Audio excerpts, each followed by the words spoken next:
O fenômeno quântico está em qualquer música, mesmo na de Bach. A única diferença é que nós não percebíamos esse conceito antes, e nem Bach, com certeza, percebia esse conceito antes.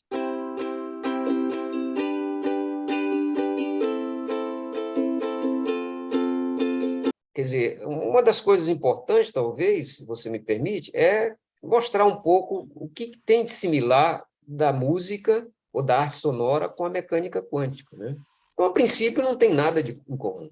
Um acontece no fenômeno, lá no mundo subatômico, né, das partículas, que eu chamo, pessoalmente, de mundo micro, né, porque tem um mundo intermediário, que é o que nós vivemos, e o mundo macro, que é o mundo das galáxias, das estrelas, dos planetas, né? Então, nesse mundo micro, acontece lá fenômenos ondulatórios, tudo mais, eletromagnéticos e tudo, então tá lá, né? E nós temos aqui no mundo intermediário o fenômeno da música, o fenômeno da arte sonora, o fenômeno do som, digamos assim, também um fenômeno que acontece só nesse mundo intermediário, né? Principalmente através aí do movimento das partículas de ar e tudo, e nós temos, então, o fenômeno sonoro, né? E o que eles têm em comum? Ambos são fenômenos ondulatórios e discretos. Então, isso para mim, quando o professor Kim trouxe aqui as chamadas séries da mecânica quântica, né, as séries de Lima, de Bauman e assim por diante, né, aquilo ali me chamou muita atenção. Havia essa semelhança. E até hoje eu me pergunto se isso tem correspondência, né? Então, teve o experimento, né, um experimento muito importante, feito através do condensado de Bose, né, Bose-Einstein, e através desse condensado, você tem aí, né, ou seja, um grande átomo, né, um gás, por exemplo, de hélio ou de hidrogênio, né, ele sendo congelado a quase zero absoluto, ou pelo menos o máximo que se pode congelar, através desse experimento, né, dessa máquina, digamos assim, de condensado, né, ele se comporta como aqueles milhares de átomos se comportam como um grande átomo, né? E eles bombardearam esse grande átomo e, a partir dali, eles puderam ouvir, né, e medir os ruídos que saem de lá, né? E esses ruídos puderam ser colocados numa série, que é essas séries quânticas. E essas séries quânticas têm uma certa semelhança com a série importante da música.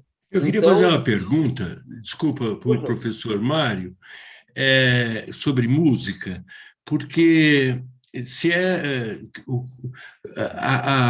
a música minimalista ela se relaciona com a mecânica quântica, porque na música minimalista é uma repetição contínua e que tem pequenas variações e vão se repetindo com essas pequenas variações e depois entra outra variação. Isso a minha humilde ignorância me diz isso, né?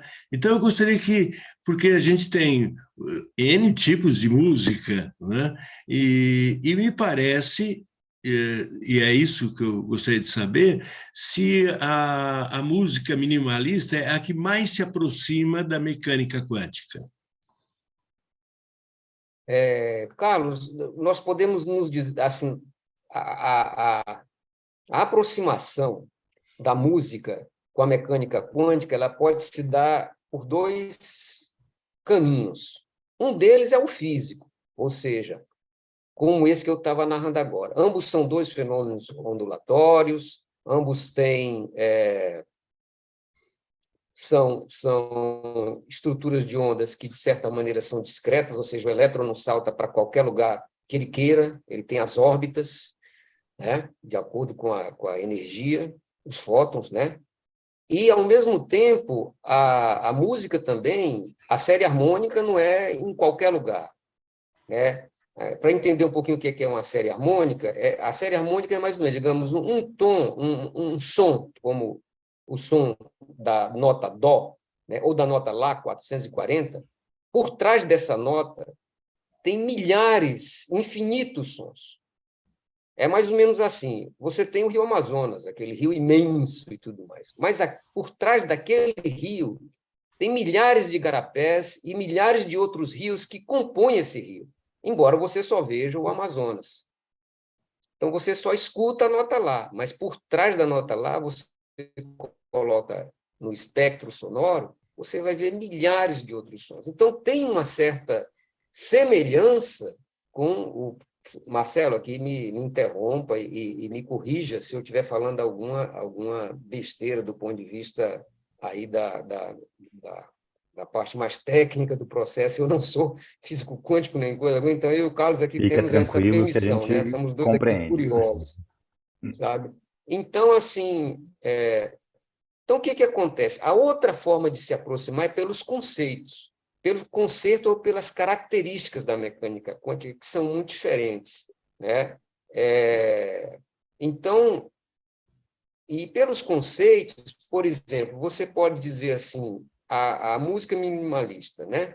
Então, você tem ali uma determinada estrutura que se repete constantemente. Então, é como se você tivesse um elétron que está numa determinada órbita e está ali naquela órbita. De repente, ele ganha ou perde alguma energia. Então, digamos que ele ganha essa energia, ele salta para uma outra órbita. Então, nesse ponto aí, o conceito, realmente, a música minimalística, ela ganha algum elemento e ela salta para um outro patamar, né? Então, aí, nesse caso, embora não tenha nada a ver do ponto de vista físico, mas o conceito tem muitos elementos que você pode dizer que a música minimalista é. Mas, na verdade, Carlos, se eu fosse me prolongar aqui, eu não vou me prolongar aqui, né? O fenômeno quântico está em qualquer música, mesmo na de Bach. A única diferença é que nós não percebíamos esse conceito antes, e nem Bach, com certeza, percebia esse conceito antes. Mas se eu tivesse tempo e pudesse me alongar, eu poderia mostrar que a música de Bach é cheia de fenômenos quânticos, né? Mas, infelizmente, né, na época não se percebia, entende? Então, então você tem a questão assim, da física em si. Então, a música, o som, a arte sonora, tem realmente coisas físicas a ver com a mecânica quântica, fisicamente falando. E os conceitos podem inspirar a mim, pode inspirar você, né, a construir uma arte diferente, né? Mas, então, do ponto de vista do conceito, você está certíssimo. Realmente, a música minimalista, né, ela tem uma determinada linha, ela ganha uma energia e salta para uma outra órbita, que é mais um pouco de a linha, ela ganha de novo essa energia, e assim ela vai se acumulando, né, com esses pequenos ganhos de energia, que a energia que eu estou falando digamos, um novo som que entra naquela partitura, naquela música, né?